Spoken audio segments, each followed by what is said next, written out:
The Ice Queen is on her way to Honkai Star Rail, and of course a lot of us are very much excited for Jingliu to actually come out. But the big question on everybody's mind is, should you summon for Jingliu? Now, of course, if you like the content, make sure to hit that like and subscribe button down below and hit that notification bell to be notified of when the next Honkai Star Rail video comes out. Of course, y'all, thank you so much for all the love you guys have been giving me. And of course, don't forget to get your gamer subs 10% off with code TYSTRA down below. Gluten-free, keto-friendly, caffeine or caffeine-free versions of your favorite flavors. So, of course, without any further delay, let's go ahead and get right into it.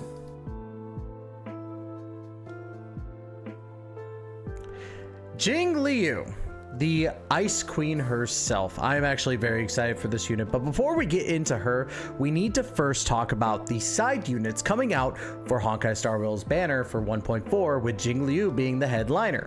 So first things first, let's talk about Sampo here. Now, big shout out to Honkai Labs. Love using their stuff, so I'm going to be using them for this video instead of my normal one. So let's go ahead and talk about Sampo. Now, of course, you can see they even tier them up as B tier, but in all honesty, Sampo has kind of gotten that little bit of push down lately because of so many units coming out where you're not really needing Sampo too much, i.e. you have your Silver Wolves, you have your Kafkas for the Nihility path, and honestly, you know, makes sense. We do have another Nihility character with Gwenifin coming out very soon for the Pyro side, but Sampo is still one unit not to be trifled with. Sampo is actually still very viable with, you know, damage over time teams. I have seen people use Sampo on their team on consistent basis in regards to, you know, Kafka teams, just going for the DOT. Now, there are people that have been saying that because of the recent additions of Imbibitor Lunae and now with Jingliu, that DOT is not really needed. However, I will say that there's always room for different team comps, to be honest. And I'm not a meta slave, but I will say that Sampo is definitely a character that you don't want to sleep on, especially with Wind Shear being able to do as much as it can do. Now, is he the best unit for DOT?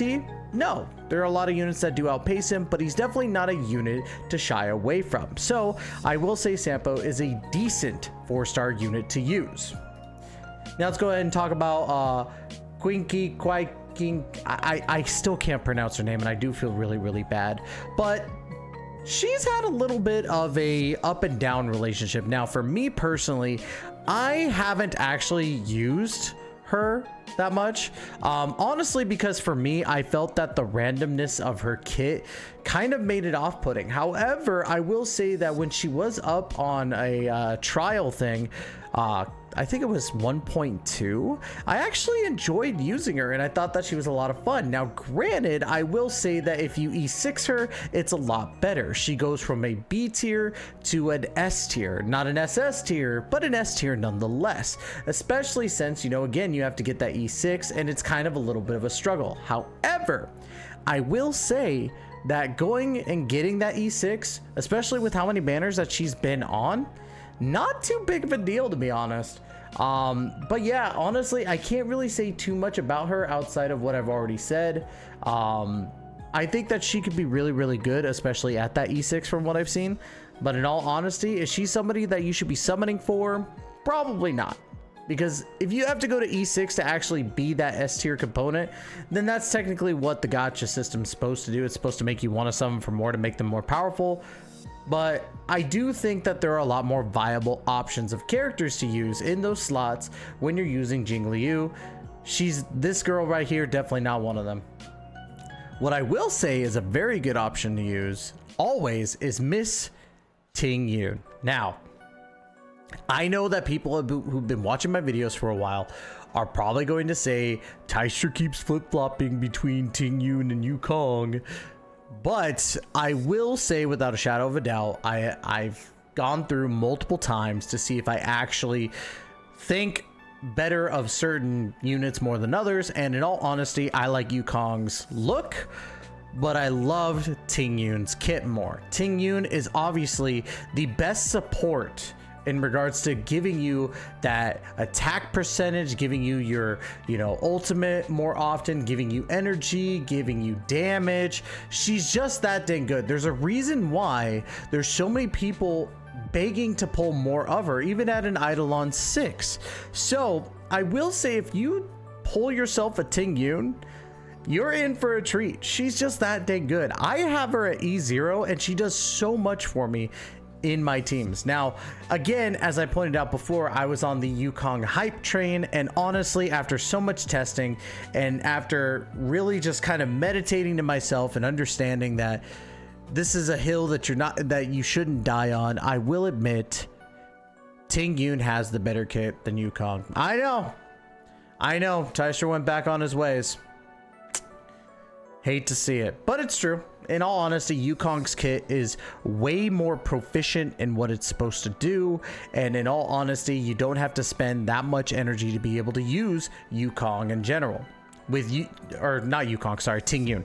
With Yukong, you have to spend more of your skill points, and that could be a little bit of an issue. That is why I agree that she is S tier. I think that she's a wonderful character to have, and if you pull multiple of her, you are in a very, very good spot. Now let's talk about Jingliu, the Ice Queen herself, the feature of this banner. Oh, I am incredibly happy that I'm going to be able to summon for her, and I have a lot of Stellar Jade to use. I will be pulling for her. It's a no-brainer for me. She's just that dang good. The only downside that I don't like about it is that if you look at her ultimate, right? If you look at the ultimate, or not the ultimate, I'm sorry. It's the talent is what I was looking at. She will be taking HP from your allies, 4% from all allies, which can be a detriment. I think that could honestly hurt you. But if you pair her up with somebody like Xuan, then you're not going to be hurting as much, because Xuan's going to be able to help out a little bit with that, especially with, you know, her divination powers and all that other stuff, however you want to say it. But in all honesty, like, her kit looks like it's going to be absolutely cracked. I cannot wait for Jingliu to come out, and all the stuff that I've been seeing, the damage outputs that I've been seeing from people who have played with her in regards to the beta, it is freaking bananas. That's all I can really say about her. Like, she just looks and feels so freaking amazing. Not to mention, one, she's incredibly hot. Mommy, I'm sorry. Mommy, sorry. Just the ice alone. Like, I love cryo/ice characters in both Genshin and Honkai, and this is no different. I love her style. I love the way that she plays. She's going to be an absolute destructive DPS of the destruction path. Haha, funny. But not only that, but I think that she's going to be viable for a lot of different characters, especially since, you know, we don't get a lot of ice characters that are super like playable consistently. I mean, let me take that back. We have Japard, we have March 7th, but I think that this will be the really big, like, ice DPS. I don't think we have any other DPSs, right? Oh my god, get this ad out of here. What are you doing? Well, we have Yangqing. Yeah, we do have Yangqing. And then Herta can do some damage too, I guess. I mean, really, actually, now that I think about it and look at this, I take back what I said. Most of the ice characters are actually very usable in most cases, especially with buffing, debuffing, defensive, and, you know, just overall power. I think that I wish that Genshin would honestly take examples from this, because holy crap. But yeah, honestly, Jingliu's look like she's gonna be an absolute powerhouse. So should you summon on this banner, my one well, I mean, we talked about the HP consumption.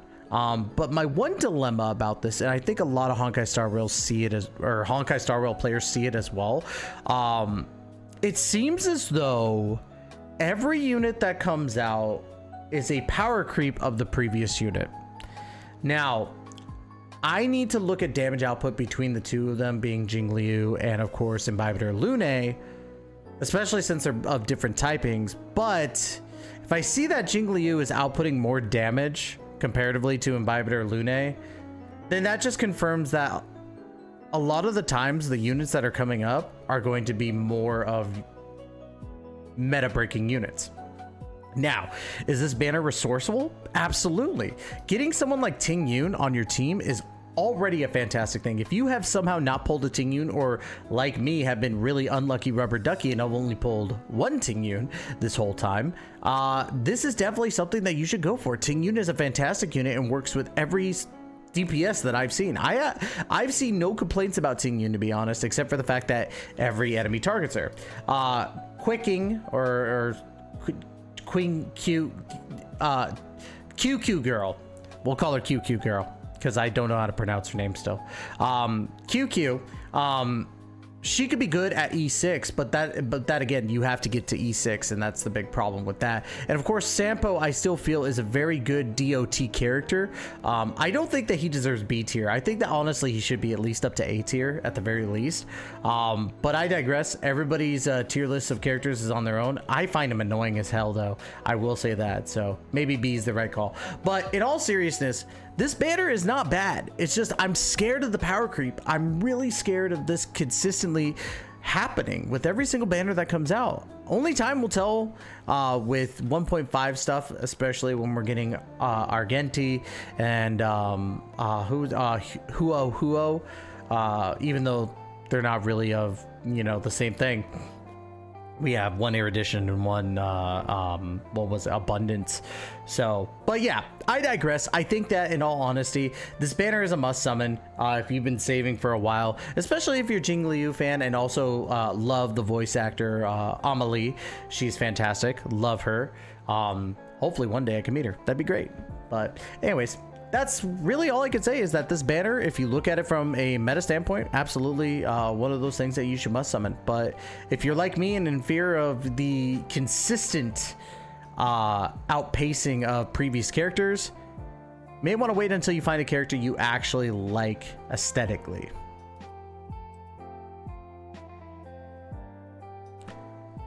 Now, of course, guys, that's going to be it for today's video. Hopefully I made sense with that. I went for a different style of talking about these characters today because every time I try to upload this, the banner that I actually look at is not like up to scale, and it makes me feel sad because I really want to give you guys an actual thing that looks decently well. So hopefully this makes sense, but that's gonna be it. Thank you so much for giving me the opportunity to entertain you. We'll be back again with another Honkai Star Rail video as soon as possible. Of course, y'all, good luck on your polls for Jingliu. Hopefully you pull them. Let me know either on Twitter or here on YouTube, and of course we will see you all in the next video. Please take care, be safe.